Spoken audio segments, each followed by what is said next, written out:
मित्रांनो, आपल्या भारतासारख्या देशामध्ये स्त्रियांनी काम करणं ही खऱ्या अर्थाने अपरिहार्यता आहे.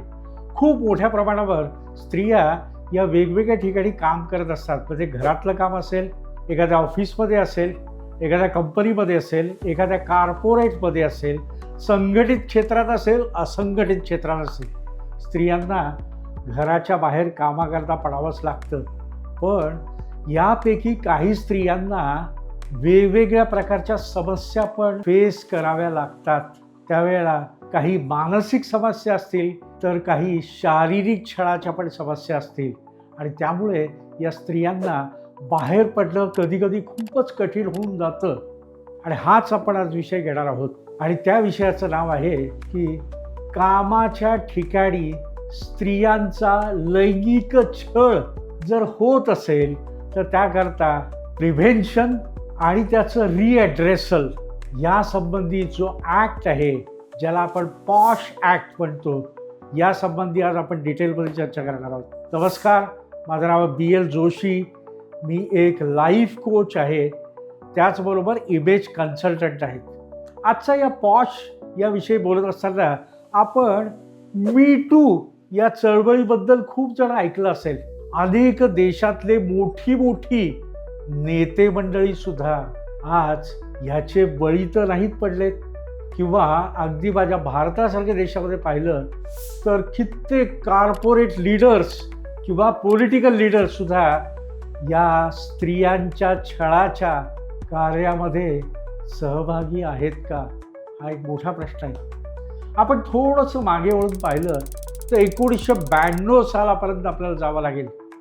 1992 साली एक स्त्री, एक सामाजिक कार्यकर्ती, जी बालविवाह रोखण्याकरता खूप प्रामाणिकपणे प्रयत्न करत होती.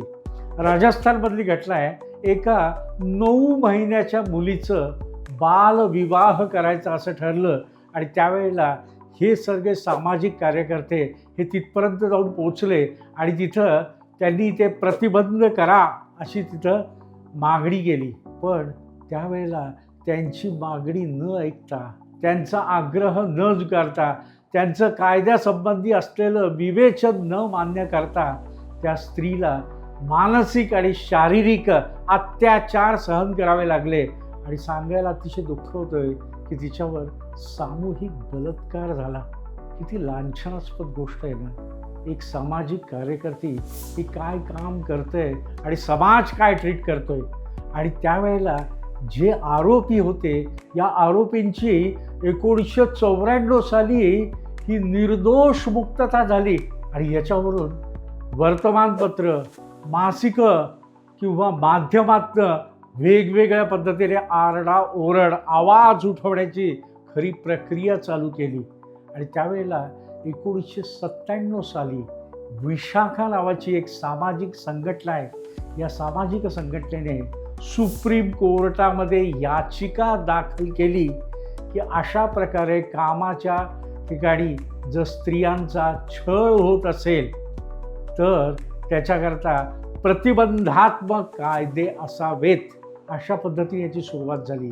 सुप्रीम कोर्टामध्ये ही याचिका गेल्यानंतर कोर्टाने त्याचा पूर्णपणे अभ्यास करून यासंबंधी सूचना व मार्गदर्शक तयार कराव्यात. त्याचप्रमाणे एक ॲक्ट तयार करावा असं कोर्टाने आदेश दिला. हा कोर्टाचा आदेश आल्यानंतर 2013 साली सरकारने या कामाच्या ठिकाणी स्त्रियांचा असलेला लैंगिक छळ याचे निराकरण करण्याकरता एका ॲक्टची स्थापना केली. आणि त्याला असं म्हटलं आहे की sexual harassment protection prohibition redressal act 2013. POSH act हा या माध्यमात निर्माण झाला. आता आपण काही गोष्टी इथं बघणार आहोत की कामाचे ठिकाण म्हणजे काय. आता कामाचे ठिकाण म्हणजे स्त्रिया ज्या कामाच्या ठिकाणावर काम करतात, मग ते ऑफिस असो, एखादी कंपनी असो, आस्थापन असो, ते खाजगी असो, सरकारी असो, संघटित असो किंवा असंघटित असं असलेलं क्षेत्र असेल, या क्षेत्रामध्ये काम करणाऱ्या स्त्रीला जर काही अशी सेक्शुअल जर हॅरॅसमेंट झाली तर ती या बाबतीत तक्रार नोंदवू शकते. आता ही तक्रार कुठे नोंदवायची? तर कायद्याने असं ठरवून दिलेलं आहे की तुम्ही एक समितीचं निर्माण करावी. याला सुरुवातीला विशाखा समिती असं म्हटलं होतं, त्याच्यानंतर अंतर्गत तक्रार समिती म्हटलंय आणि त्याच्यानंतर आता त्याला अंतर्गत समिती असं म्हणलेलं आहे. या समितीची रचना कशा पद्धतीने असते हेही आपण लक्षात घेऊया. यामध्ये किमान 5 सदस्य असू शकतात. या कंपनीचा जो अध्यक्ष असतो हा त्याचा प्रमुख असतो, पण अध्यक्ष ही महिलाच असायला पाहिजे हे बंधन आहे. जर एखाद्या कंपनीमध्ये त्या उच्च स्तरावर अध्यक्ष म्हणून कार्य करू शकेल अशा प्रकारची जर महिला नसेल तर बाहेरून एखाद्या महिलेला अशा प्रकारचं कार्य देता येतं. त्याच्यानंतर 4 सभासद असणं हे अतिशय आवश्यक आहे आणि या सभासदामध्ये सुद्धा 50% महिला असायला पाहिजे.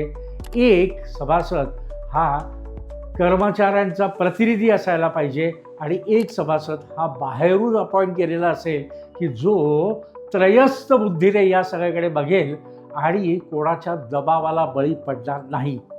आता याच्यामध्ये महिलांचा छळ म्हणजे प्रामुख्याने 5 घटना याच्यामध्ये नमूद केलेल्या आहे. त्यातल्या पहिली गोष्ट म्हणजे लैंगिक हेतूने महिलेसाठी जर एखादं संपर्क साधत असेल किंवा स्पर्श करत असेल तर ही एक तक्रार होऊ शकते. दुसरा, जबरदस्तीने लैंगिक अनुकूलतेची मागणी करणे.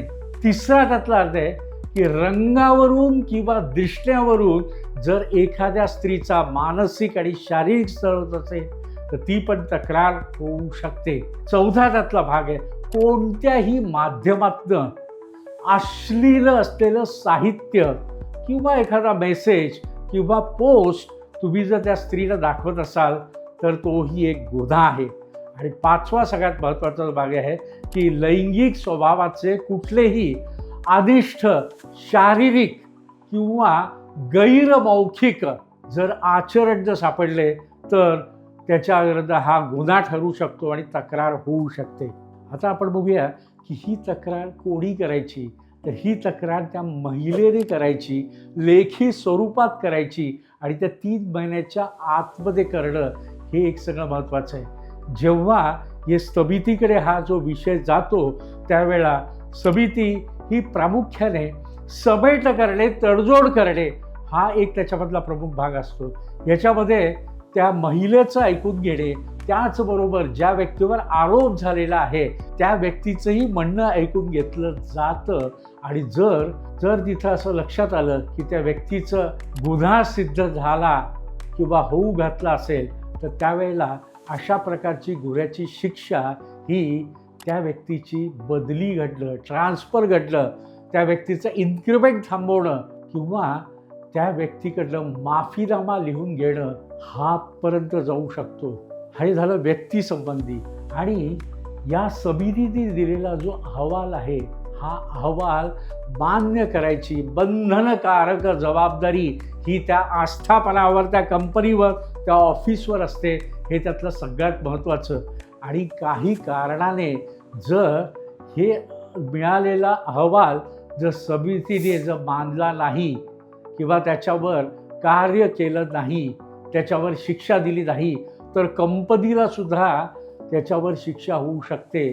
या प्रकारची शिक्षा म्हणजे प्रामुख्याने पहिल्यांदा अशा प्रकारची घटना घडली आणि या तरतुदीचं अवहेलना केली तर या तरतुदीप्रमाणे जर ॲक्शन घेतली नाही तर कंपनीला 50,000 रुपयाचा दंड होऊ शकतो. अशा प्रकारच्या घटनेची पुनरावृत्ती झाली तर कंपनीला 1,00,000 रुपयाचा दंड होऊ शकतो. आणि परत जर तिसऱ्यांदा अशा प्रकारची जर अहवालाची जर अवहेलना झाली, अहवाल जर मान्य नाही झाला तर मात्र त्या कंपनीचा परवाना रद्द होऊ शकतो. इथपर्यंत कायद्याने आस्थापनावर हे सगळे बंधन घातलेले आहेत आणि या पद्धतीने त्यांना कार्य करणं हे एक अतिशय आवश्यक आहे. त्याचबरोबर कंपनीने याच्याबद्दल अवेअरनेस संबंधी कार्यशाळा आयोजित करणं हेही एक अतिशय महत्त्वाचा असलेला भाग आहे. त्याचबरोबर कंपनीने कंपनीच्या एंट्रन्सला प्रवेशद्वारापाशी किंवा कामाच्या ठिकाणी या पॉश ॲक्ट संबंधीचा जो एक बोर्ड लावणं हेही त्यांच्यावर बंधनकारक आहे. मित्रांनो, ही एक अतिशय सिरियस असलेला भाग आहे. जर आपल्या भगिनी, आपल्या माता, आपल्या मुली जर अशा प्रकारच्या लैंगिक छळवाजाचा जर व्हिक्टीम होत असतील तर आपण सगळ्यांनी खडबडून जागा व्हायची आवश्यकता आहे. या ॲक्ट संबंधी माहिती करून घ्यायची आवश्यकता आहे आणि वेळेला आपल्याला या ॲक्ट संबंधी भांडण्याची पण आवश्यकता आहे, ज्या योगे या स्त्रियांना कामाच्या ठिकाणी सुरक्षितपणे काम करता येईल. मला असं वाटतं ही माहिती प्रत्येक स्त्री करता ही अतिशय आवश्यक आहे. प्रत्येक स्त्रीपर्यंत ही माहिती पोचवा, त्यांना त्यांच्या अधिकाराची जाण करून द्या आणि त्यांच्यावर येणारा अतिप्रसंग हा कसा टळेल याच्याकरता आत्तापासून आपण सुरुवात करूया. मला जे खात्री आहे की ह्या इन्फॉर्मेटिव्ह व्हिडिओ हा तुम्हाला नक्कीच आवडला असेल. लाईक करा, शेअर करा आणि सबस्क्राईब करा. अशा संबंधी आणखीन कुठले विषय डिस्कस करावे अशी तुमची इच्छा असेल तर तुम्ही निश्चितपणे कमेंट करू शकता. धन्यवाद. Thank you so much.